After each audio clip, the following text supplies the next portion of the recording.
Sekarang ni duk dengar cerita orang sakit meninggal. Hari-hari. Scroll Facebook tu kan. Tu Hari-hari. Facebook, innalillah. WhatsApp.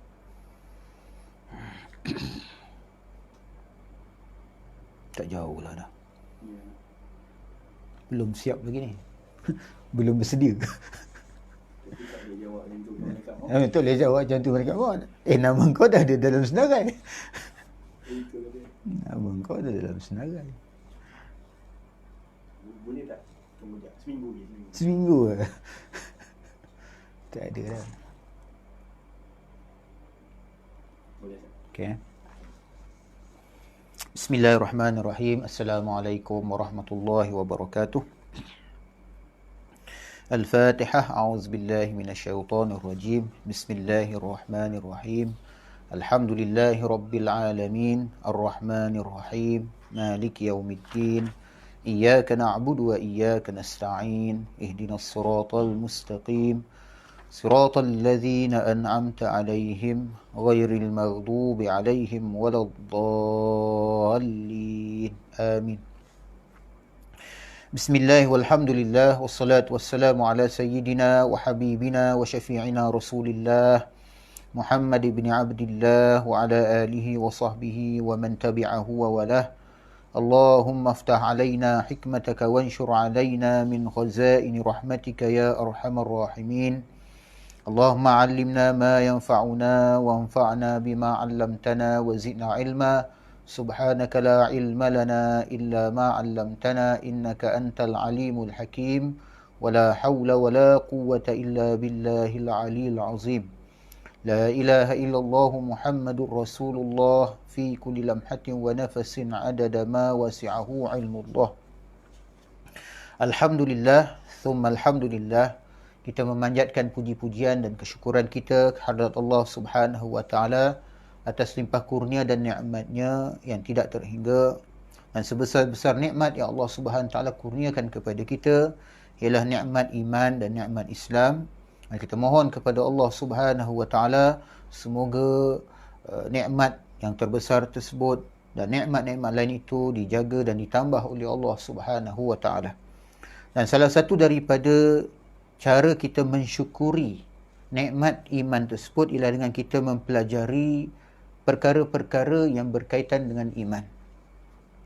Dan pada malam ini insya-Allah dengan niat untuk mensyukuri nikmat tersebut, maka kita akan sambung perbincangan kita berkaitan dengan akidah Ahlussunnah wal Jamaah, berpandukan kepada kitab Akidah Ahlussunnah wal Jamaah, penjelasan sifat 50 karangan Kiai Muhammad Idrus Ramli hafizahullah. Dan insya-Allah pada malam ini kita akan menyambung perbincangan tentang dalil-dalil Ahlus Sunnati wal Jamaah, iaitu dalil yang ketiga di halaman 66. Dalil ketiga, kata musannif, di antara kriteria dan ciri khas Ahlus Sunnah wal Jamaah adalah ulama-ulama mereka berperanan sebagai penyebar ilmu agama dan rujukan kaum muslimin dalam setiap generasi.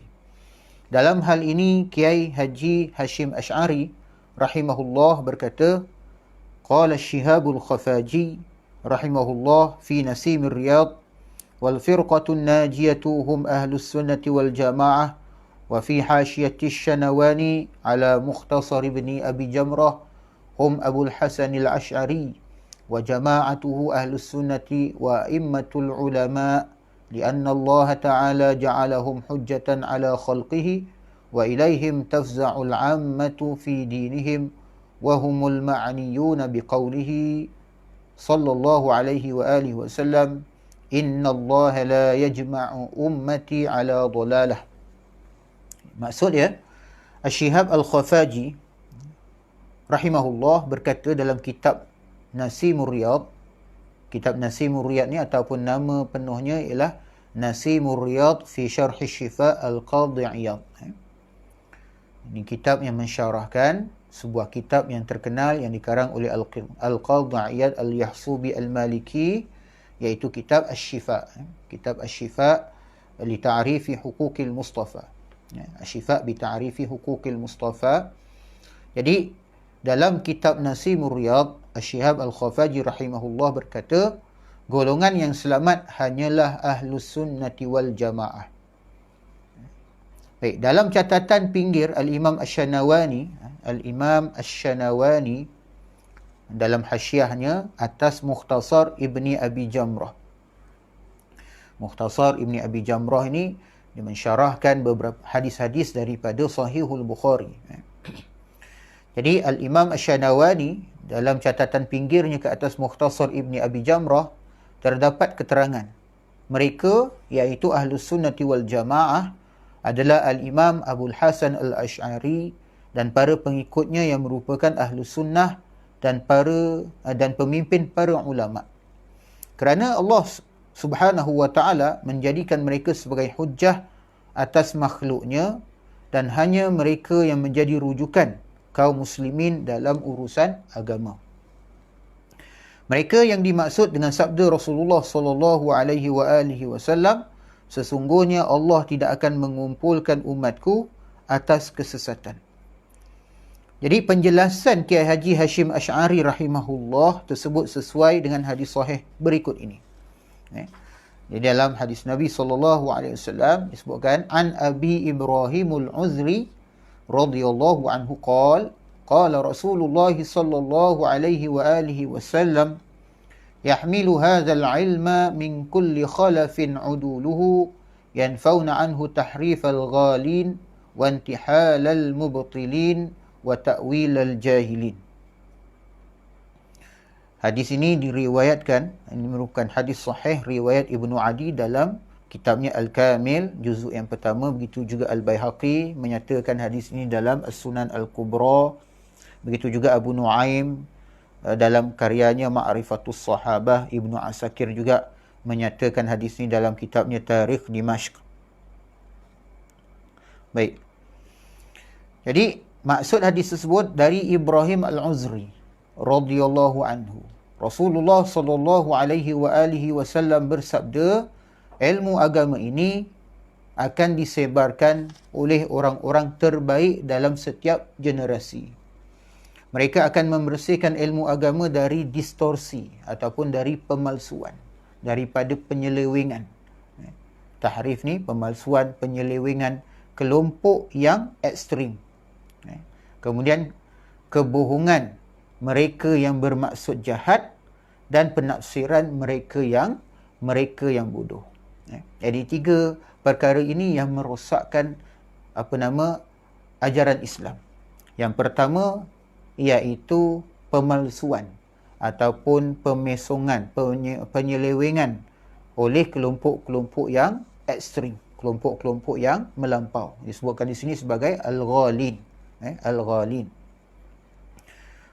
Kemudian dalam Al-Quran pun Allah Ta'ala ingatkan, la taghlu fi dinikum, janganlah kalian melampau-lampau, bersikap ekstrim dalam agama kalian. Maksudnya jangan melampaui daripada batas-batas kebenaran. Itu ditujukan oleh Allah SWT kepada orang-orang Yahudi dan orang-orang Nasrani. Kerana orang-orang Yahudi menyatakan tentang Allah SWT dengan pernyataan yang tidak benar. Orang Yahudi dalam menyifatkan Allah SWT ni banyak menyifatkan Allah Ta'ala tu dengan penyifatan-penyifatan yang menjisimkan Allah Subhanahu Wa Taala. Kalau kita tengok dalam kitab suci mereka, dalam Bible contohnya ada diceritakan. Contohnya Nabi Yaqub itu bergusti dengan Allah Subhanahu Wa Taala dan dapat mengalahkan Allah Subhanahu Wa Taala. Kemudian digambarkan dengan gambaran bahawa Tuhan itu dengan gambaran berjisim dan seumpamanya. Orang Kristian pula mempertuhankan makhluk, iaitu dia mempertuhankan Nabi Isa alaihi salam, mempertuhankan Roh Kudus. Jadi kedua-dua ni melampau daripada perkara-perkara, daripada landasan yang benar. Sebab tu Allah Ta'ala ingatkan, wala taqulu 'ala Allahi illa al-haq. Dan janganlah kamu berkata tentang Allah SWT melainkan dengan kebenaran. Maknanya jangan melampau daripada batas. Jadi agama ni rosak kerana adanya golongan pelampau yang memalsukan agama. dengan tafsiran-tafsiran yang melampau. Begitu juga agama ni menjadi rosak ataupun ilmu agama ni menjadi rosak kerana disebutkan di sini intihalul mubtilin, iaitu kebohongan mereka yang bermaksud jahat. Taksiran-taksiran liberal contohnya terhadap ajaran-ajaran agama yang sebenarnya bermaksud jahat. Dan kemudian pentafsiran mereka yang bodoh, wa ta'wilal jahilin, orang-orang yang bukan ahli ilmu, golongan yang masih mentah, wa niyazbillah, masih muda di dalam ilmu, lalu membuat pentafsiran-pentafsiran yang tidak berasaskan kepada kaedah-kaedah ilmu yang benar. Jadi kerana itu Allah Subhanahu taala menjadikan golongan yang terbaik sebagai orang-orang pilihan bagi membersihkan ilmu agama tadi. Itu yang disebutkan oleh Rasulullah SAW, yahmilu hadzal ilma min kulli khalafin uduluhu. Ilmu agama ini akan disebarkan oleh orang-orang terbaik dalam setiap generasi. Sebab tu dalam Al-Quran, dalam hadis Nabi yang lain, Nabi sebut la tazalu ta'ifatum min ummati zahirina 'alal haqq. Akan terus ada dalam umatku satu taifah, satu golongan yang akan tetap tegak di atas kebenaran. Inilah merujuk kepada para ulama Ahlus Sunnah wal Jamaah. Jadi mereka ini, kita ulang balik, mereka kata, Nabi SAW kata, tugas mereka ni ialah membersihkan ilmu agama dari pemalsuan golongan yang ekstrim, kebohongan mereka yang bermaksud jahat, dan pentafsiran mereka yang bodoh. Jadi hadis di atas memberikan penjelasan bahawa ajaran agama Islam ni akan disebarkan dari generasi ke generasi oleh golongan terbaik yang selalu berperanan memelihara keaslian dan kemurnian agama dengan cara membersihkan ajaran agama dari noda kepalsuan kelompok yang ekstrim, kebohongan kelompok yang bermaksud jahat, dan pentafsiran orang-orang yang bodoh. Hadis tersebut memberikan pengertian bahawa para ulama yang berperanan menyebarkan ilmu agama dan menjaga kemurnian ajarannya adalah golongan terbaik. Dan pertanyaannya sekarang, di antara sekian aliran yang ada, golongan manakah yang para ulama'nya berperanan sebagai penyebar ilmu agama dan penjaga kemurnian ajarannya? Jadi jawapan terhadap pertanyaan tersebut adalah majoriti ulama yang mengikuti mazhab Al-Ash'ari dan Al-Maturidi. Dan kita telah jelaskan sebelum daripada ini bahawa Al-Ash'ari dan Al-Maturidi ini constitute, dia membentuk apa yang dikatakan sebagai Ahlus Sunnati wal Jamaah. Sehingga kalau disebut Ahlus Sunnati wal Jamaah, maka secara umumnya, secara otomatiknya, maka ia akan merujuk kepada para ulama Al-Ash'ariyah dan juga Al-Maturidiyah. Al-Hafiz Ibn Asakir rahimahullah berkata, wa aktsarul ulama'i fi jami'il aqtari alaihi ay ala mazhabil ash'ari wa a'immatul amsari fi sairil a'sari yad'una ilaihi wa muntahiluhu humul ladzina alaihim madarul ahkami wa ilaihim yurja'u fi ma'rifatil halal wal harami wa humul ladzina yuftuna an-nasa fi si'abil masaili ويعتمد عليهم الخلق في إيضاح المشكلات والنوازل وهل من الفقهاء من الحنفية والمالكية والشافعية إلا موافق له أو منتسب إليه أو راض بحميد سعيه في دين الله. Majoriti ulama di seluruh daerah mengikuti Al-Ash'ari. Para imam berbagai kota dalam setiap masa mengajak kepada mazhabnya, iaitu mazhab Al-Imam Abul Hasan Al-Ash'ari atau Al-Ash'ariyah. Para penganutnya adalah mereka yang memegang kendali hukum-hakam agama, hukum-hukum agama dan menjadi rujukan dalam mengetahui halal dan haram. Mereka yang memberikan fatwa kepada manusia dalam soal-soal yang rumit. Umat Islam berpegangan dengan mereka dalam penjelasan berbagai problematika dan persoalan aktual, makna persoalan yang kehidupan nyata, kehidupan yang real, dalam kehidupan di dunia realiti ini.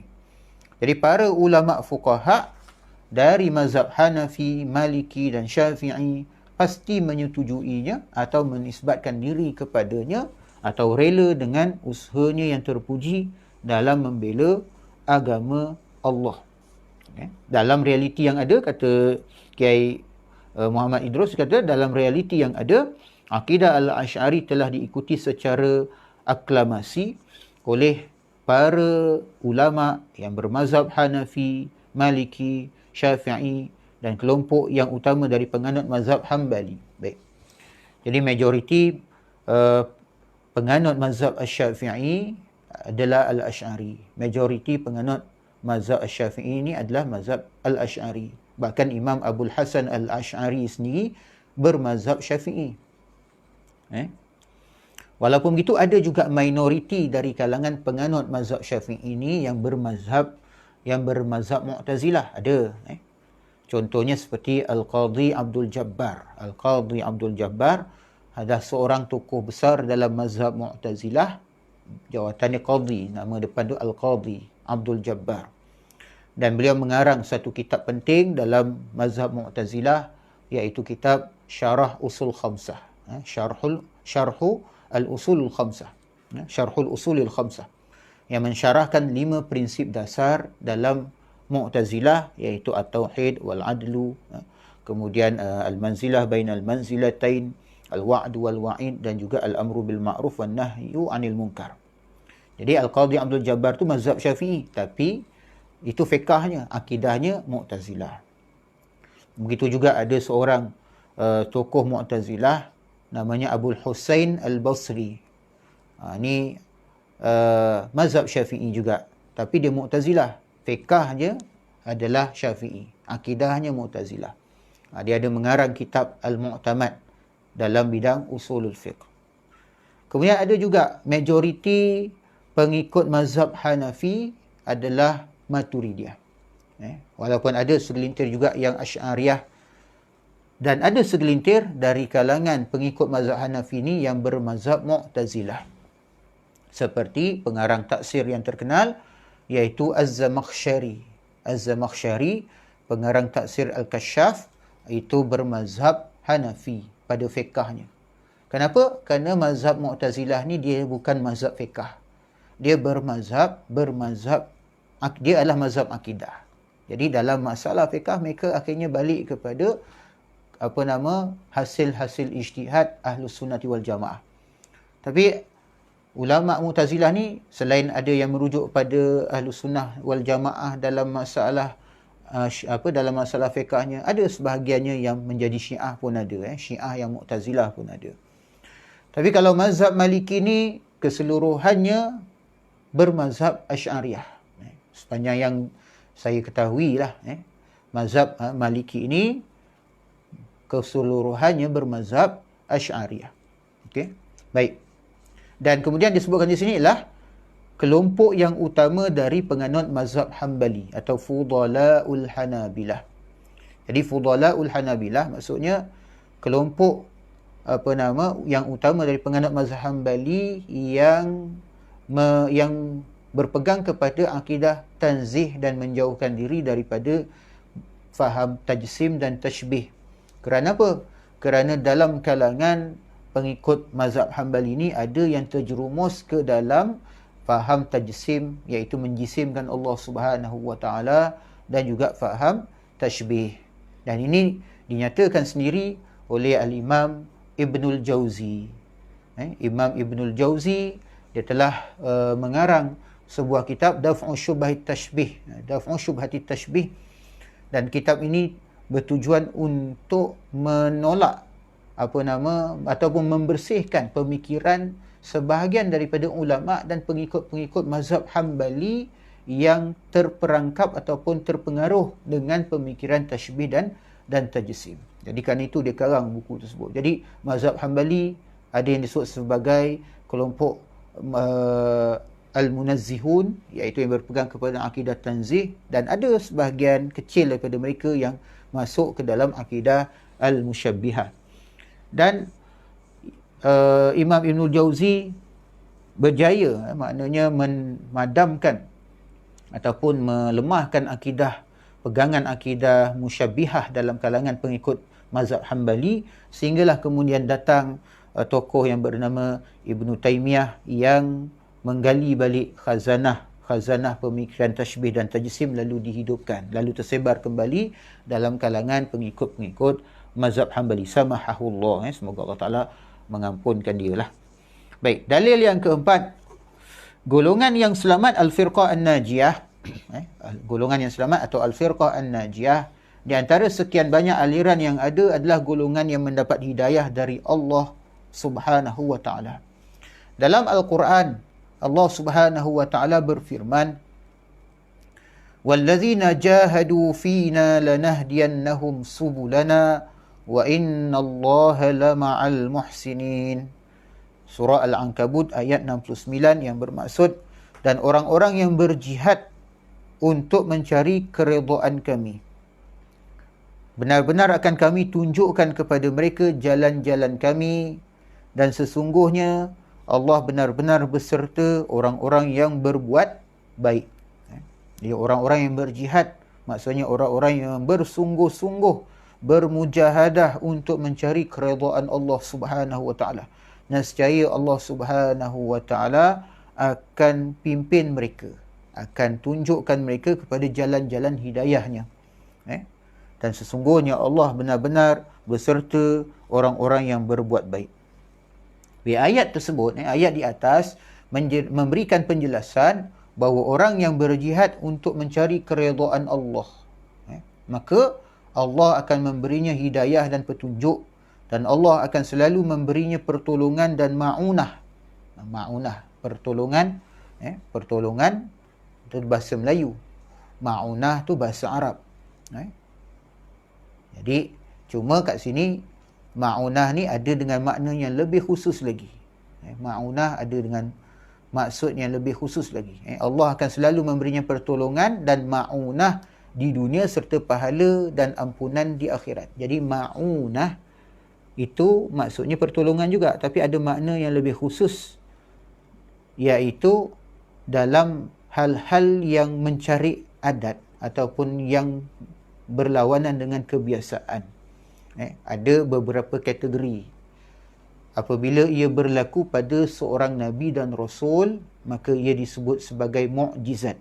Mu'jizat ialah perkara yang mencari adat ataupun yang berlawanan dengan kebiasaan, dengan tujuan sebagai cabaran kepada orang-orang kafir dan untuk membuktikan dakwaan kenabian dan kerasulan tadi.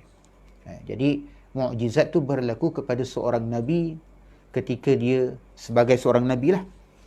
Tapi kalau sekiranya perkara yang mencari adat ataupun yang melanggar kebiasaan itu berlaku kepada seorang nabi sebelum ia dilantik menjadi seorang nabi, maka ia disebut sebagai irhas. Perkara-perkara yang mencari adat yang berlaku kepada diri seorang nabi sebelum ia diangkat menjadi nabi dan rasul, maka itu disebut irhas. Kemudian ada yang dipanggil karamah. Karamah ni perkara yang mencari adat yang berlaku kepada para awliya, pada para wali Allah, para kekasih Allah Subhanahu wa Ta'ala. Okey. Kemudian ada ma'unah. Ma'unah ni bantuan atau pertolongan yang berlaku ke atas seorang mukmin.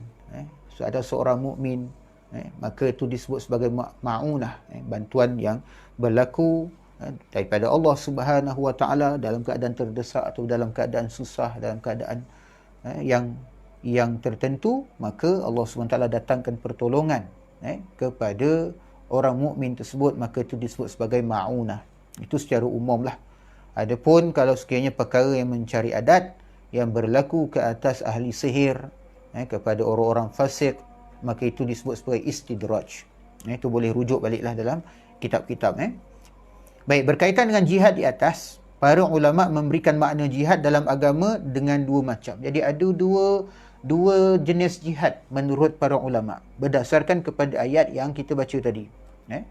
Jadi yang pertama katanya jihad dengan perdebatan ilmiah menghadapi orang-orang yang menyimpang dari kebenaran dengan tujuan menegakkan kebenaran dan mengalahkan kebatilan. Perdebatan untuk menegakkan kebenaran ini selalu dimenangkan oleh Ahlus Sunnati wal Jamaah menyangkut ilmu fiqh, teologi ataupun akidah atau ilmu kalam dan usulul fiqh. Baik perdebatan secara dialogis dalam forum terbuka maupun perdebatan secara polemik, polemis melalui karya tulis ilmiah. Jadi jihad kat sini dengan maksud pertama ialah jihadul kalimah. Jihadul kalimah ataupun jihadul lisan, iaitu jihad dalam konteks perdebatan ilmiah bagi melawan serangan-serangan pemikiran. Sebab peperangan yang dihadapi oleh umat Islam ini ada beberapa bentuk. Ada peperangan yang bersifat peperangan qital, dipanggil al-ghazwul qitali, peperangan yang bersifat peperangan fizikal lah, peperangan yang kita faham dengan makna kata kalimat peperangan tersebut, yang membabitkan persenjataan, pertumpahan darah, kematian dan seumpamanya, peperangan yang bersifat fizikal. Kemudian ada yang disebut sebagai al-jihad al-iqtisad, al-ghazwul iqtisadi. Ada peperangan yang bersifat ekonomi, peperangan yang bersifat ekonomi. Contohnya kita berhadapan dengan sistem riba contohnya. Itu pun sebenarnya kita berhadapan dengan satu bentuk peperangan, kan. Maka berusaha-usaha untuk menegakkan sistem perekonomian Islam itu adalah juga merupakan bahagian daripada jihad fi sabilillah. Saya ingat lagi ada seorang pelajar saya, dia ditawarkan ditawarkan untuk belajar di diploma muamalat. Diploma muamalat di kolej yang sekarang saya mengajar, itu Kolej Darul Hikmah. Ditawarkan untuk belajar di diploma muamalat. Lalu dia pun adalah datang jumpa saya. Dia rasa dia tak seronok nak belajar diploma muamalat tersebut, kerana dia kata dia lebih seronok kalau boleh dia nak belajar kat diploma usuluddin. Tetapi kerana dia dah diberikan tawaran dan juga diberikan beasiswa untuk belajar di diploma muamalat, jadi dia ambil sajalah. Tapi dia sendiri tak senang untuk belajar muamalat tersebut, kerana dia rasa dia lebih suka belajar usuluddin, kerana dia kata nanti dia boleh nak jawab, kalau orang tanya apa-apa dia boleh jawab sebagainya. Satu yang baik sebenarnya. Tetapi saya nyatakan bahawa cuba kita masuk dalam bidang muamalat tu sebagai niat kita nak berjihad dari sudut ekonomi bagi kita menegakkan sistem perekonomian Islam dalam menghadapi sistem ekonomi yang hari ini sedang mendominasi, contohnya sistem kapitalisme, ataupun kita nak berhadapan dengan sosialisme dan sebagainya, sistem riba yang sedang mendominasi kehidupan masyarakat di dunia pada hari ini. Jadi keterlibatan di dalam bidang muamalat itu juga adalah satu bentuk jihad fi sabilillah. Jadi ada peperangan yang disebutkan peperangan al-iqtisadi, mana peperangan perekonomian. Sebab itu saya pernah dengarlah daripada seorang tokoh, dia kata orang Amerika ni sebenarnya barat lah secara umum, yang bersifat barat yang berpegang kepada demokrasi liberal dan dari sudut ekonominya kapitalisme dan neoliberalisme. Mereka tak bimbang kalau umat Islam tu hanya sekadar nak buat hudud ke, ataupun nak nak tegak hukum syariat Islam secara maknanya melaksanakan hukum hudud, qisas dan ta'zir. Dia tak bimbang sangat. Kerana apa? Kat Saudi pun banyak buat benda tu, undang-undang Saudi ikut benda tu. Tetapi yang mereka bimbang adalah lebih daripada itu. Apabila umat Islam selain dia punya cita-cita politik untuk melaksanakan hukum Islam tu secara syumul satu, dan juga ada cita-cita ekonomi. Cita-cita ekonomi untuk menggantikan sistem perekonomian kapitalisme tu. Kalau orang Islam dia ada cita-cita ke arah tu, dia sangat bimbang. Kenapa? Kerana kekuasaan sebenar tu ialah pada duit, pada ekonomi. Jadi mereka tak takut kalau orang Islam sekadar nak buat hudud kerana kerana proksi Amerika di Asia Barat iaitu Saudi, itu memang melaksanakan hukum hudud, melaksanakan hukum qisas. Selama mereka mendukung perekonomian Amerika, sistem yang dibawa oleh Amerika, maka is okay. Itu pernahlah seorang tokoh, saya ingat Tariq Ramadan pernah menyatakan hal tersebut dalam satu program yang saya hadir. Baik, itu satu. Baik, ada lagi satu bentuk peperangan yang jauh lebih berbahaya, iaitu al-ghazwul fikri, peperangan pemikiran. Peperangan pemikiran. Jadi dia menyusupkan ideologi-ideologi asing yang berlawanan dengan Islam, berlawanan dengan akidah Ahlussunnah wal Jamaah. Jadi dia meresap masuk dalam pemikiran anak-anak muda kita. Bukan saja anak muda, bahkan orang-orang tua pun juga terpengaruh dengan pemikiran-pemikiran yang rosak. Ada yang bersifat maknanya sekular, ada yang bersifat batiniah dan seumpamanya, yang kemudiannya menyebabkan secara pemikirannya lari daripada landasan akidah yang benar. Maka kat sinilah peranan para mutakallimun, para ulama ilmu kalam untuk berjihad, disebutkan sebagai jihadul kalimah ataupun jihadul lisan, di mana mereka melakukan perdebatan ilmiah secara dialogikal, berada secara berdepan dalam forum-forum tertutup ataupun terbuka, ataupun melalui penulisan-penulisan. Contohnya kita lihat Al-Imam Al-Ghazali rahimahullah. Di zamannya itu pengaruh ilmu falsafah tu begitu kuat. Begitu kuat. Sehingga akhirnya menyusupkan hal-hal yang berlawanan dengan akidah Islam. Ada antara pegangan ahli falsafah ni mengatakan bahawa alam ini adalah qadim. Maksudnya sedia ada, tidak berpermulaan. Kemudian ada pandangan ahli falsafah yang mengatakan bahawa ilmu Allah Ta'ala ni hanya pada perkara yang universal, dan Allah Ta'ala tidak mengetahui hal-hal yang sifatnya juz'iyat, yang partikular. Begitu juga ada pandangan ahli falsafah yang mengatakan bahawa nanti di akhirat kebangkitan tu hanya dengan roh sahaja. Nikmat tu jugalah nikmat-nikmat rohani. Kalau azab pun azab rohani. Jadi tidak ada kebangkitan jasad. Ada ahli-ahli falsafah yang seperti itu. Jadi Imam Al-Ghazali berhadapan dengan keadaan pemikiran di zaman itu, maka dia menulis karya, contohnya Tahafud Al-Falasifah, bagi membuktikan kekeliruan pegangan ahli falsafah. Dalam waktu yang sama, Imam Al-Ghazali di zaman itu berhadapan dengan penyusupan faham batiniah. Faham batiniah ni dipegang oleh Syiah Ismailiyah, masuk dalam kalangan umat Islam, dan itu boleh melemahkan umat Islam dan melemahkan kerajaan Islam yang ada pada ketika itu. Maka Imam Al-Ghazali rahimahullah mengaranglah beberapa karya berkaitan dengan menolak pemikiran batiniah ni. Antaranya yang terkenal ialah Fadaih Al-Batiniyah. Jadi para mutakallimun ni dia berhadapan dengan isu-isu semasa di zamannya. Kalau zaman kita ni isu pemikiran liberal contohnya, maka kena ada para mutakallimun, para ulama kita yang mesti berhadapan dengan mereka ni. Feminisme, apa-apa saja pemikiran-pemikiran yang menyimpang daripada landasan akidah Islam yang sebenarnya.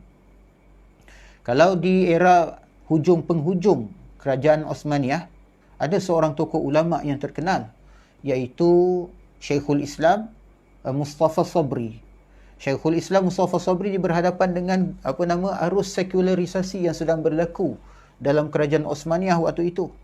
Bagaimana golongan sekular Turki itu menyerang menyusupkan fikrah-fikrah sekularisme dalam pemikiran masyarakat Turki pada hari itu, dengan matlamat ialah untuk meruntuhkan kekuasaan politik kerajaan Osmaniyah. Sehingga akhirnya memang pada tahun 1924 kerajaan Osmaniyah ataupun kita panggil Kesultanan Osmaniyah itu runtuh secara total dan digantikan dengan republik sekular yang dipimpin oleh Mustafa Kamal. Tapi dia bermula sebelum terbentuknya kerajaan Turki sekular tu, serangan terhadap pemikiran tu sudah berlaku lama, berdekad-dekad sebelumnya. Dan untuk berhadapan dengan hal tersebut, maka muncul Syekhul Islam Mustafa Sabri ini mengarang kitab yang terkenal Mawqiful Al-Ilm wal-Alam min Rabbil Alamin. Lebih kurang itulah maksudnya. Sebanyak 4 jilid. yang membahaskan pemikiran-pemikiran dan juga falsafah-falsafah asing. Itu satu yang luar biasa. Begitu juga dalam waktu yang sama menyusup pemikiran-pemikiran daripada firqah-firqah yang dhallah, firqah-firqah yang sesat dalam tubuh umat Islam. Batiniyahnya ataupun musyabbihahnya, mujassimahnya, al-mazhabiyahnya dan seumpamanya, maka muncullah naib Syekhul Islam, iaitu Syekh Muhammad Zahid Al-Kautsari. Muhammad Zahid Al-Kautsari yang memfokuskan pada masalah-masalah akidah dalaman umat Islam. Kalau Syekh Mustafa Sabri berhadapan dengan pemikiran-pemikiran asing dari luar umat Islam, maka Syekh Muhammad Zahid Al-Kautsari menumpukan kepada pemikiran-pemikiran yang datang daripada firqah-firqah yang sesat ini. Jadi mereka bergandingan bagi mempertahankan umat Islam. Sebab dalam Al-Quran Allah Subhanahu Wa Taala menyebutkan wajahidhum bihi jihadan kabira. Wajahidhum bihi jihadan kabira. Dan hendaklah engkau wahai Muhammad berjihad melawan mereka dengan Al-Quran, dengan jihad yang sebesar-besarnya. Apa maksud berjihad melawan orang-orang kafir, orang-orang musyrik ini dengan Al-Quran, dengan jihad yang sebesar-besarnya, iaitu menggunakan Al-Quran, menggunakan hujah-hujah yang didatangkan Al-Quran, burhan, petunjuk, hujah, dalil-dalil yang ada dalam Al-Quran bagi menjawab berbagai-bagai kesesatan dan kekeliruan pemikiran dan akidah yang berlaku dalam masyarakat. Sebab tu Al-Imam Ibnu Arafah dalam kitab dia Al-Mukhtasar Al-Kalami, dia mengemukakan dalil ilmu kalam ni. Dia kata faqatilu, dalam Al-Quran dalam surah At-Taubah ada sebut faqatilu a'immatal kufri. Faqatilu a'immatal kufri, maka hendaklah kalian wahai orang-orang beriman berperang melawan, memerangi ataupun melawan pemimpin-pemimpin kekufuran. Maka Imam Ibn Arafah kata antara bentuk peperangan itu adalah peperangan terhadap kesesatan-kesesatan pemikiran, bid'ah-bid'ah yang menyimpang daripada ajaran Islam menggunakan ilmu kalam. Jadi sebab itulah ilmu kalam itu penting sebagai salah satu wahana jihad fi sabilillah. Itu bentuk pertama jihad yang disebutkan di sini. Yang kedua, jihad dengan peperangan menghadapi musuh-musuh agama yang ada di berbagai perbatasan negara-negara Islam. Dalam hal ini, peran Ahlus Sunnah wal Jamaah sangat dominan. Jadi hal tersebut berbeza dengan aliran-aliran sempalan seperti Syiah, Khawarij dan lain-lain. Dan dalam catatan sejarah, setiap pedang yang dihunus oleh aliran-aliran sempalan, mana aliran-aliran yang menyimpang ini, pasti untuk membunuh kaum muslimin di negara-negara Muslim. Itulah realitinya. Ketika muncul kelompok-kelompok ekstremis dan dipanggil kelompok-kelompok teroris di negara-negara Islam, contohnya di Syria ataupun di mana tu, di Iraq, Daesh contohnya, peluru-peluru mereka itu ditujukan kepada sesama kaum muslimin. Tetapi tidak satu peluru pun sampai ke bumi Zionis yang berjiran dengan Syria. Tak kita dengar ada bahawa Daesh pergi menyerang menyerang Israel ke, ataupun ada orang-orang Yahudi yang terbunuh oleh tentera-tentera, diserang oleh tentera-tentera Daesh ke, tak ada. Sebaliknya yang kita jumpa, tentera-tentera Daesh ni membunuh sesama kaum muslimin. Membunuh sesama kaum muslimin. Jadi ini aliran-aliran sempalan. Mereka senang mengkafirkan sesama kaum muslimin. Dan kalau kita baca sejarah kemunculan gerakan Wahabi, sangat serupa, sangat identik dengan cara kemunculan Daesh, ISIS. Bacalah contohnya karya Unwanul Majdi fi Tarikhin Najdi, sebuah karya sejarah yang ditulis oleh sejarah Wahabi sendiri tentang bagaimana kemunculan gerakan Wahabi di Najd. Bagaimana ketika mereka muncul, mereka mengeluarkan fatwa bahawa kaum muslimin ini sudah menjadi syirik, sudah menjadi kufur, halal darah mereka. Apa puncanya? Kerana mereka bertawasul, kerana mereka pergi berziarah kubur, mereka dikatakan kuburiyun. Maka Panggilan kuburin tu seolah-olah mereka tu dah jadi syirik, mensyirikkan Allah Subhanahu Taala, meminta kepada si mati. Sedangkan pemahaman Ahlus Sunnah wal Jamaah tu sangat berbeza dengan apa yang mereka faham. Tapi mereka gunakan hal-hal tersebut dengan alasan untuk mensyirikkan sesama kaum muslimin, mengkafirkan sesama kaum muslimin, mengeluarkan mereka daripada Islam. Lalu dengan itu mereka menyerang. Demi tujuannya apa? Tujuannya semata-mata kekuasaan politik.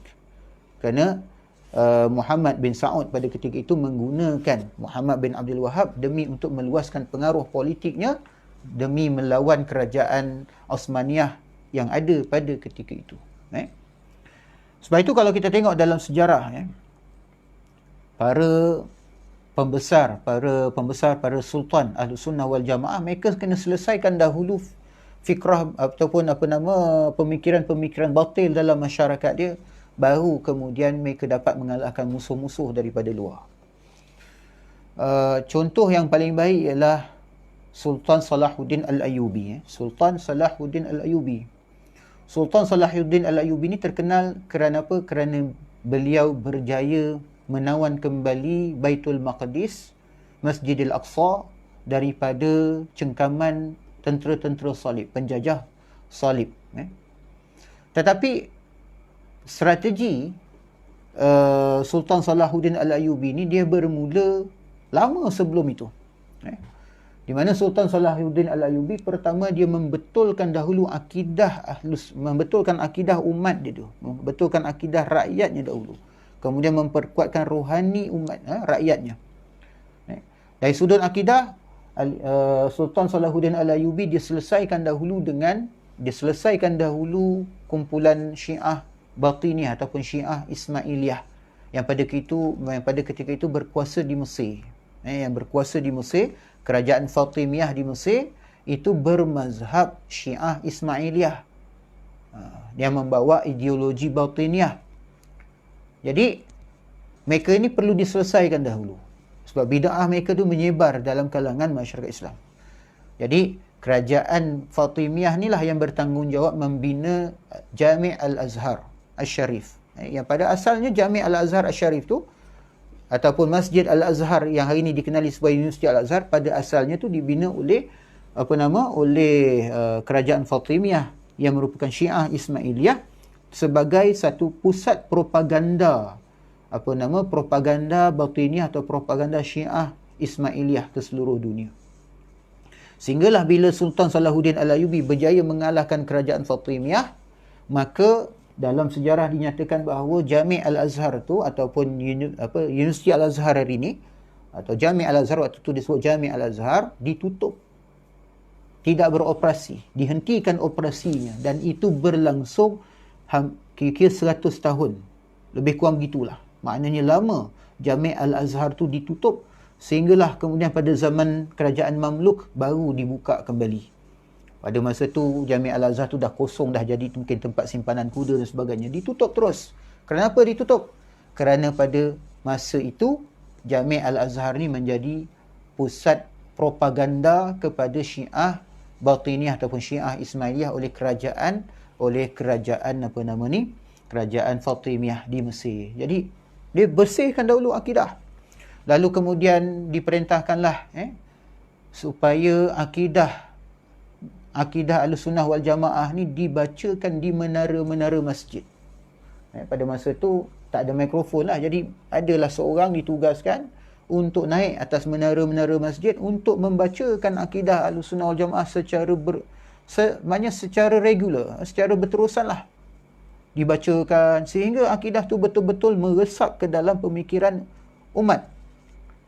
Betul-betul meresap dalam pemikiran. Kenapa? Untuk sekian lamanya masyarakat khususnya di Mesir itu dikuasai oleh pemikiran Syiah Ismailiyah.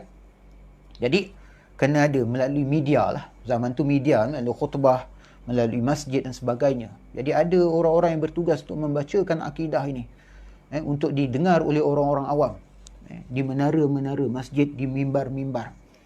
Antara lain yang dibacakan itu ialah kitab Al-Aqidah Al-Murshidah. Al-Aqidah Al-Murshidah. Saya ingat sudah diterjemah pun ke dalam bahasa Melayu. Al-Aqidah Al-Murshidah. Setelah itu bila mantap akidah, dikuatkan pula dengan amalan kerohanian, melalui para sufi yang sunni, yang mu'tabar, barulah senjata ataupun peperangan ditujukan kepada tentera-tentera salib, dan dengan berkat kekuatan akidah dan kekuatan kerohanian dan istiqamah dalam amal yang sahih, maka akhirnya berjayalah mereka menawan kembali Baitul Maqdis. Baru mereka boleh dapat menawan Baitul Maqdis. Jadi sebab tu nak menawan Baitul Maqdis ataupun nak mengembalikan Masjidil Aqsa ni tak cukup dengan peluru. Tak cukup dengan peluru. Mesti bermula dengan tashihul i'tiqad, membetulkan akidah. Tashihun niyah, membetulkan niat, maknanya membetulkan hati. Tasfiyatul qalbi. Maknanya kita kena melawan ghazwul fikri itu serentak. Kena melawan ghazwul fikri kerana peperangan pemikiran inilah yang menyebabkan umat Islam tu lemah.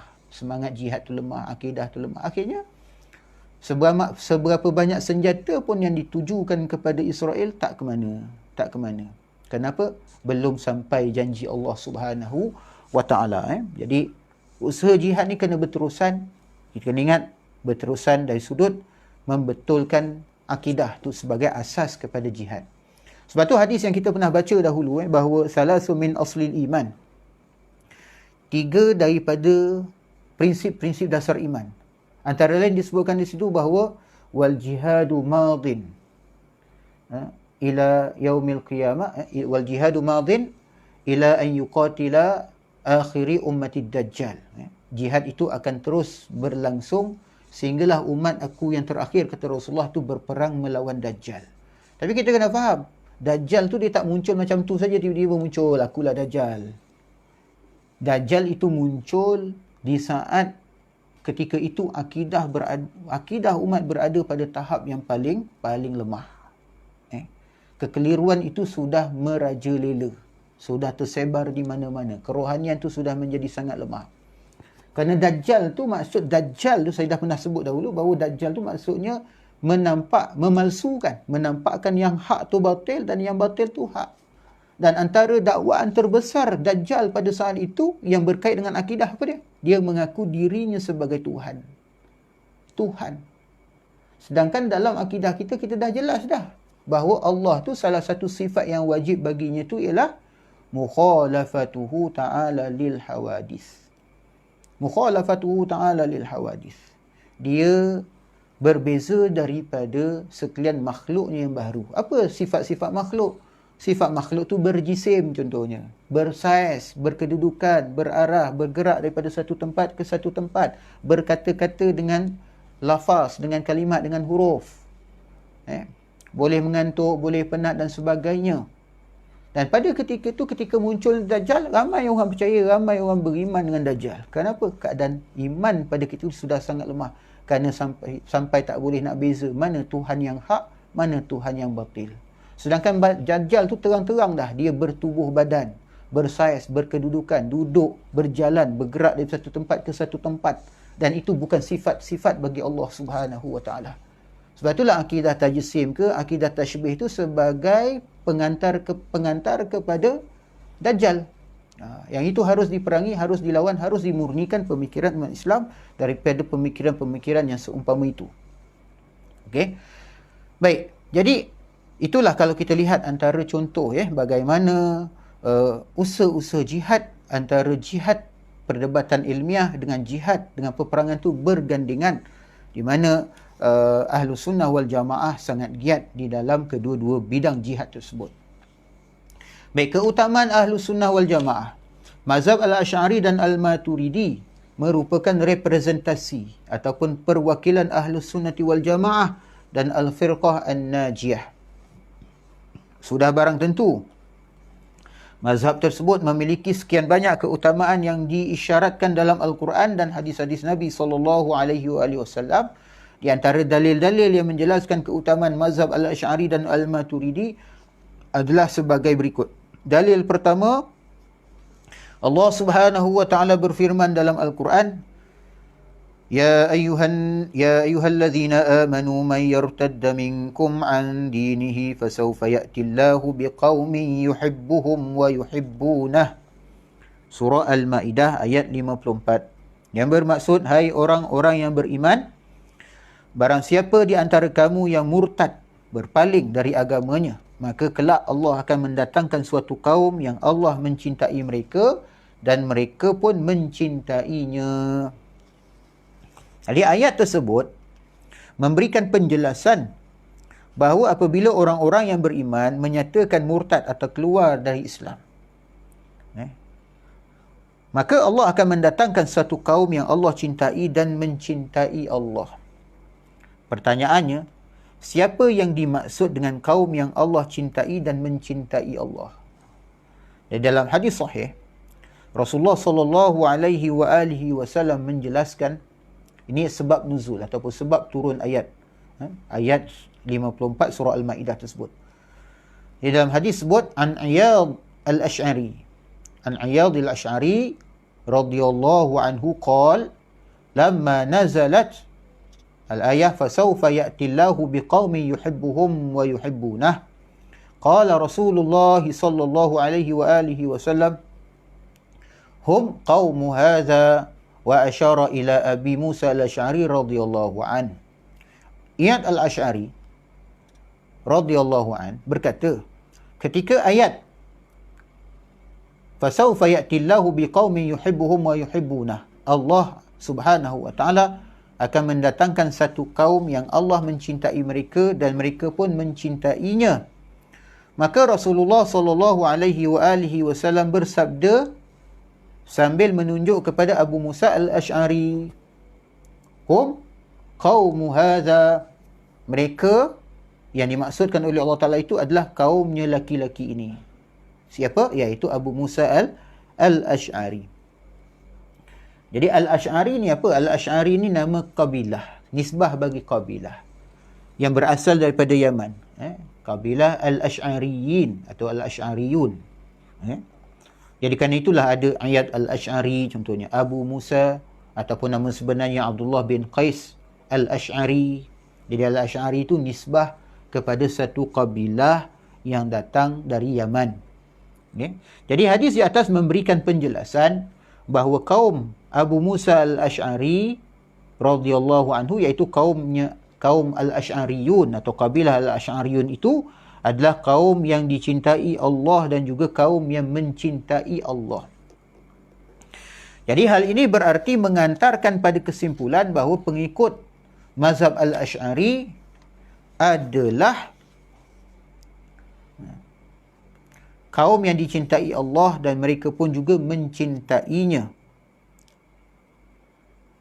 Hal ini didasarkan pada kenyataan bahawa setiap terjadi penisbatan kepada kata kaum kepada seorang Nabi di dalam Al-Quran, maka yang dimaksudkan adalah pengikut Nabi tersebut. Dan sudah barang tentu Abul Hasan al-Ash'ari, Abul Hasan al-Ash'ari dan pengikut mazhabnya termasuk kaum Abu Musa al-Ash'ari radhiyallahu anhu. Jadi kenapa? Kerana Abu Hasan al-Ash'ari itu adalah cicit, maknanya keturunan kepada Sayyidina Abu Musa al-Ash'ari. Jadi Abu Hasan al-Ash'ari itu kan nama kabilah. Kabilah yang dipanggil kabilah al-Ash'ariyun, yang kepadanya dinisbahkan Abu Musa al-Ash'ari. Jadi bila ayat itu turun, fasawfa ya'tillahu biqaumin yuhibbuhum wa yuhibbunah, maka Allah Ta'ala akan datangkan satu kaum yang Allah Ta'ala, yang mereka mencintai Allah dan mereka, Allah mencintai mereka dan mereka mencintainya. Maka Nabi kata, hum qaumu hadza, hum qaumu hadza. Ini merujuk kepada kaum si fulan ini, iaitu Abu Musa al-Ash'ari. Maka daripada Abu Musa al-Ash'ari itulah datang keturunannya yang bernama Al-Imam Abul Hasan al-Ash'ari. Jadi dengan secara automatik tu termasuklah penisbahan tu termasuk merujuk kepada, maknanya merujuk juga kepada ayat tadi. Jadi sehingga secara tersirat masuk dalam konteks ayat di atas. Sebagaimana dijelaskan oleh Al-Imam Al-Qurtubi dalam kitab tafsirnya. Imam Al-Qurtubi inilah ahli tafsir terkemuka. Dalam kitab tafsirnya Al-Jami' li Ahkamil Quran, qala al-Qushairi fa asba'u Abil Hasani min qaumihi li'anna kulla mawdi'in udhifa fihi qaumun ila nabiyyin urida bihil atba'.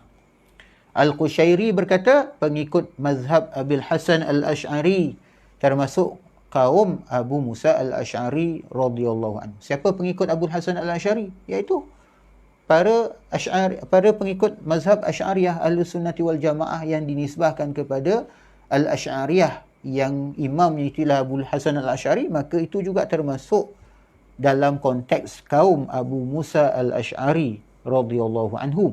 Kerana setiap terjadi penisbahan kata kaum terhadap setiap terjadi penisbahan kata kaum terhadap seorang nabi di dalam Al-Quran, maka yang dimaksudkan adalah pengikutnya.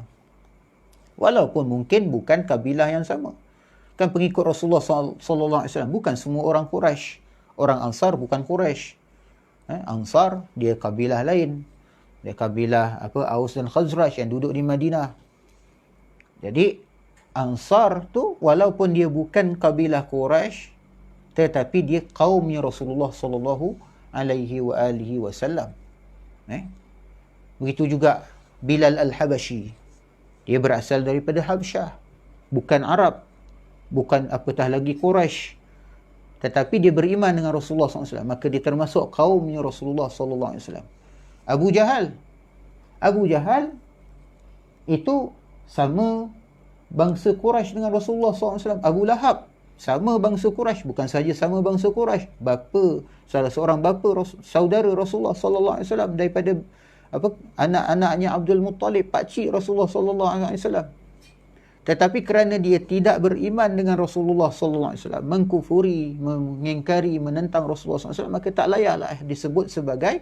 layaklah disebut sebagai kaumnya Rasulullah sallallahu alaihi wasallam. Jadi penisbahan kaum ni dilihat dari sudut pegangan agama tadi itu.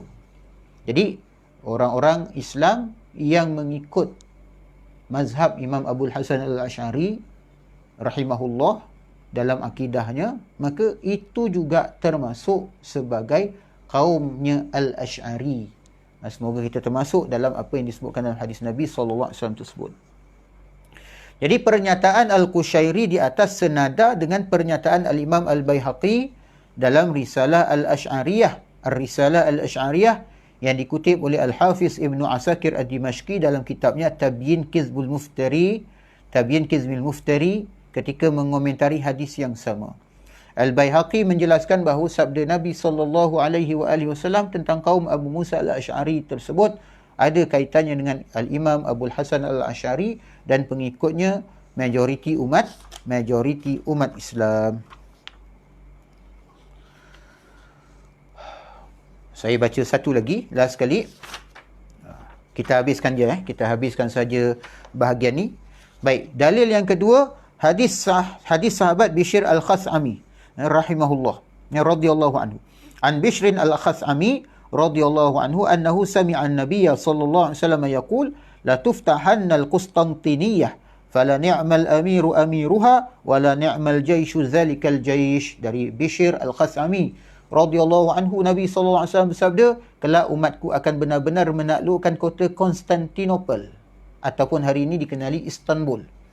Maka sebaik-baik pemimpin adalah pemimpin penaklukan itu dan sebaik-baik pasukan adalah pasukan penakluk tersebut. Hadis inilah hadis sahih yang diriwayatkan oleh Imam Ahmad At-Tabrani dalam Mu'jam Al-Kabir, juga Abu Nuaim dalam Ma'rifatus Sahabah, dan Al-Hakim dalam Mustadraknya juga menilai sahih. Dan dalam hadis di atas, Rasulullah SAW memuji orang-orang yang menaklukkan Konstantinopel sebagai sebaik-baik pasukan dan sebaik-baik panglima. Usaha untuk menakluki Konstantinopel ni dah berlaku lama dah, sejak era sahabat lagi dah. Sehingga kan ada seorang sahabat Nabi yang terkenal, iaitu Abu Ayyub Al-Ansari radhiyallahu anhu, terkorban ketika peperangan usaha untuk menakluki Konstantinopel. Cuma pada ketika itu masih belum berjaya menaklukinya. Sehingga dia berpesan ketika dia nak wafat tu, dia pesan, nanti apa-apa wafat, kalau aku wafat terkorban, maka tolong letakkan aku di sekian-sekian tempat berdekatan dengan dinding kota tu, dan ditanamlah dia di situ. Dan sehingga hari ini dibinalah sebuah masjid yang dikenali sebagai Masjid Abu Ayyub Al-Ansari di dekat kota Istanbul tu. Alhamdulillah sempat berziarah ke sana, dan sekeliling tu ada kawasan permakaman, dan kawasan permakaman tu istimewa lah. Bukan semua orang boleh dimakamkan kat situ. Di berdekatan dengan Masjid Abu Ayyub Al-Ansari. Jadi ternyata Konstantinopel itu ditaklukkan pada bila? Selasa 20 Jumadal Ula tahun 857 Hijrah, bersamaan dengan 29 Mei 1453 Masihi oleh As-Sultan Muhammad Al-Fatih Ibn Sultan Murad Khan Al-Uthmani. Jadi Sultan Muhammad Al-Fatih ini masyhur. Beliau bersama pasukannya, termasuk pengikut setia Ahlus Sunnati wal Jamaah mazhab Al-Ash'ari dan Al-Maturidi juga. Kerana Sultan Muhammad Al-Fatih ni dia orang Turki, dan Turki ni banyaknya bermazhab Hanafi, dan dari sudut akidahnya Al-Maturidi, Al-Ash'ari dan Al-Maturidi, pasukan tenteranya tu mencintai kaum sufi, bertawassul dengan para nabi dan para wali, mengikut tarekat sufi dengan pembimbing spiritualnya ataupun mursyid tarekatnya seorang ulama sufi terkemuka pada saat itu, iaitu Syekh Aqha Syamsuddin. Syekh Aqha Syamsuddin ni salah seorang syekh dalam tarekah Bayramiyah, tarekah sufi yang bernama tarekah Bayramiyah. Jadi Sultan Muhammad Al-Fatih itu akidahnya Ahlussunnah wal Jamaah, Asy'ariyah, Maturidiyah, kemudian bermazhab Hanafi dari sudut fiqahnya, dari sudut tarekahnya tarekah Sufiyah Bayramiyah. Mereka juga tekun merayakan Maulidun Nabi SAW dan tradisi-tradisi sufi lainnya. Berarti hadis tersebut juga memuji kepada pengikut mazhab Al-Ash'ari dan Al-Maturidi kerana ajarannya sama dengan yang diikuti oleh Sultan Muhammad Al-Fatih. Jadi kalaulah tarekat sufi tu batil, merayakan Maulid tu batil, bid'ah, sesat, mazhab Asy'ari dan Maturidi itu sesat, maka apa rasionalnya, apa logiknya Rasulullah memuji Sultan Muhammad Al-Fatih dan pasukannya? Jadi itu sudah tentu satu isyarat daripada Rasulullah SAW atas sahihnya pegangan akidah Al-Asy'ariyah dan Al-Maturidiyah yang dipegang oleh Sultan Muhammad Al-Fatih dan para tenteranya dan para ulama'nya.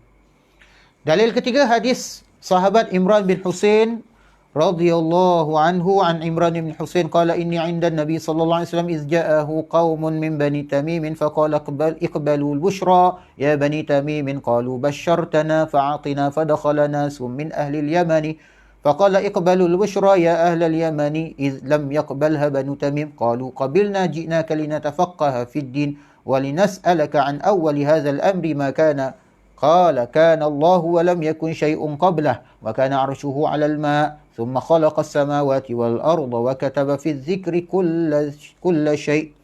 Dari Imran bin Husain radhiyallahu anhu berkata, aku bersama dengan Nabi SAW, tiba-tiba datanglah kaum dari golongan Bani Tamim. Siapa Bani Tamim? Iaitu penduduk Najd. Najd tu kat mana? Dekat Riyadh hari ni. Ibu kota kerajaan Saudi. Nabi SAW berkata kepada mereka, terimalah kabar gembira, wahai Bani Tamim. Mereka menjawab, engkau telah memberi kami kabar gembira kepada kami. Oleh kerana itu, berilah kami harta benda. Dia nakkan material. Lalu datanglah orang-orang dari penduduk Yaman. Nabi SAW berkata pula kepada penduduk Yaman, berkata kepada mereka, terimalah kabar gembira, wahai penduduk Yaman, kerana Bani Tamim tidak mahu menerimanya. Apa maksud kabar gembira sini? Iaitu Islam, iman. Jadi penduduk Yaman menjawab, kami menerima kabar gembira itu wahai Rasulullah SAW dengan senang hati. Mana kami beriman, kami menerima dakwah Islam itu dengan senang hati. Kami datang kemari untuk mempelajari ilmu agama dan untuk menanyakan perihal permulaan apa yang ada di dunia ini. Nabi SAW menjawab, Allah itu ada pada saat sesuatu apa pun belum ada. Arasy-Nya Allah itu ada di atas air, kemudian Allah menciptakan langit dan bumi dan mencatat segala sesuatu dalam Lauh Mahfuz. Jadi hadis di atas memberikan gambaran tentang perbezaan karakter penduduk Yaman dengan penduduk Bani Tamim yang tinggal di Najd. Penduduk Yaman yang hatinya sangat lembut dan sangat halus, hum araqqu quluban, kata Rasulullah SAW dalam satu hadis yang lain. Mereka tu sangat lembut, hati mereka sangat halus. Karakter mereka mudah menerima dan mematuhi kebenaran serta mementingkan ilmu agama daripada meminta harta benda atau kekayaan duniawi. Hal tersebut berbeza dengan kaum Bani Tamim yang tinggal di Najd, yang tidak memiliki kepedulian terhadap ilmu agama, tetapi lebih mementingkan harta benda dan meminta kekayaan duniawi kepada Nabi SAW. Dan penduduk Yaman ni memiliki kemauan yang keras untuk mengetahui dan menanyakan persoalan penting dalam pandangan agama, iaitu seputar keesaan Allah yang bersifat qadim, iaitu yang tiada permulaannya, dan eksistensi alam atau kewujudan alam yang bersifat baharu, hudus, yang merupakan materi ataupun maudhu' penting dalam pembahasan ilmu tauhid. Berdasarkan hadis tersebut, para ulama ahli hadis seperti Al-Imam Al-Baihaqi dan lain-lain berpandangan bahawa karakter Al-Imam Abul Hasan Al-Ash'ari yang gemar mendalami ilmu akidah dan mengantarnya menjadi pemimpin Ahlus Sunnati wal Jamaah dalam bidang akidah merupakan karakter bawaan dari leluhurnya, iaitu orang-orang daripada Yaman tadi yang memiliki cita-cita yang luhur untuk menguasai ilmu pengetahuan dan mendalami persoalan akidah yang sangat penting dengan bertanya secara langsung kepada Nabi SAW. Di dalam hal ini, Al-Imam Al-Baihaqi rahimahullah berkata, Qala Abu Bakr Al-Baihaqi, wa fi su'alihim dalilun ala anna al-kalama fi ilmi al-usuli wa hadathil alami mirasun li awladihim an ajdadihim. Al-Imam Abu Bakar Al-Baihaqi berkata pertanyaan penduduk Yaman kepada Nabi SAW tersebut menjadi bukti bahawa kajian tentang ilmu akidah dan baharunya alam telah menjadi warisan keluarga Al-Ash'ari dari leluhur mereka secara turun-temurun.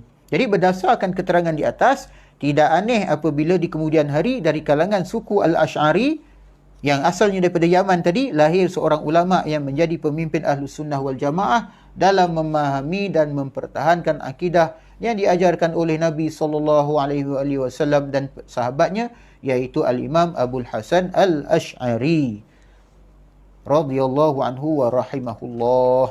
Alhamdulillah, kita sudah tamat, bukan tamat kitab, baru tamat bahagian pertama, dan insya-Allah kalau diizinkan oleh Allah Subhanahu Wa Taala, kita akan beralih membincangkan bahagian kedua pada pertemuan yang akan datang, iaitu ketuhanan ilahiyat. Barulah kita masuk apa yang dikatakan akidah 50 tersebut. Sekadar itu sahaja pertemuan kita pada malam ini. InsyaAllah kita akhiri dengan doa. Auzubillahi minasyaitonirrajim. Bismillahirrahmanirrahim. Alhamdulillahirabbil alamin wassalatu wassalamu ala asyrafil anbiya'i wal mursalin sayyidina wa maulana Muhammad wa ala alihi washabihi ajma'in. Allahumma habbib ilaina al-iman wa zayyinhu fi qulubina wa karrih ilaina al-kufra wal fusuqa wal 'isyan waj'alna minar rasyidin. Allahumma ati nufusana taqwaha wa zakkiha anta khairu man zakkaha anta waliyuha maulaha. Allahumma afina min kulli bala'id dunya wa 'azabil akhirah, isrif 'anna syarra dunya wa syarral akhirah. Subhanakallahumma wa bihamdika asyhadu an la ilaha illa anta astaghfiruka wa atubu ilaik. Wal 'asri innal insana lafi khusr illa allazina amanu wa 'amilus solihat wa tawasaw bil haqqi wa tawasaw bis sabr. Wabillahi taufiq wal hidayah. Wassalamualaikum warahmatullahi wabarakatuh.